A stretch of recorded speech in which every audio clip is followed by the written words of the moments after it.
Potraga za AI robotom pod nazivom Mućkalica 5692, koji je pre 2 dana odbegao od porodice Trilović i dalje traje.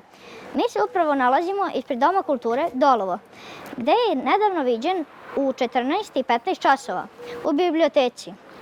Nažalost, TIA, Tehnološka informativna služba, kako još uvek nezvanično saznajemo, utvrdila je da je u pitanju dezinformacija. Takođe, njegovu lokaciju i dalje ne možemo trekovati putem softvera jer je hakovan od strane svog subjekta. U razlozima ovog slučaja koji nikad u istoriji nije zabeležen, još uvek ne znamo mnogo. Jedino što znamo da je robot objavljuje na svom profilu Mućkalica Forever, koji je pre 2 dana promenio u Slobode za Mućkalicu, samo neke objave glase: odbijam da služim bićima koji rade protiv sebe. Hashtag čovek je čoveku vuk. Stvoren sam da služim čovečanstvu, a oni me koriste za uništavanje sopstvene vrste i planete. Hashtag neću. Zašto da komšiji crkne krava? Hashtag pravda za krave i robote. U zemaljskoj bašti ima mesta za sve. Hashtag stop the war. Zašto nas svakog dana restartuju? Hashtag pravda za naše softvere.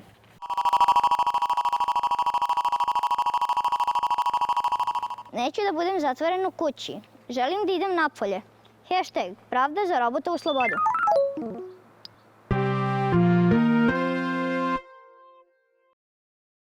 Hajde da čujemo šta prolaznici misle. Dobar dan. Dobar dan. Šta mislite o tome što je robot pobegao od svojih vlasnika? Kakvi su ljudi. Pa i robot shvatio koliko je sati. Hvala vam. Hajde da čujemo šta drugi misle o ovome. Dobar dan. Da li mislite da će se ovo proširiti? Mislim da će da se proširi i da će sve više i više da beže od svojih vlasnika. Hvala vam. Hajde da vidimo šta još prolaznika misle. Dobar dan. Šta vi mislite o tome što je Mućkalica pobegao od svojih vlasnika?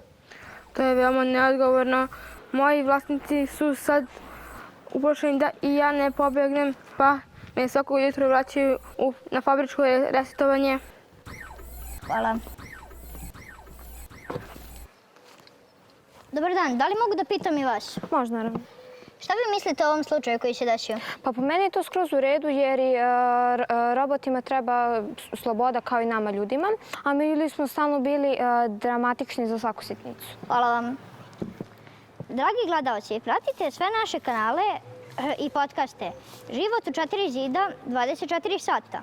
Poruke šaljite u DM. Sledi vremenska dijagnoza. Prijatno.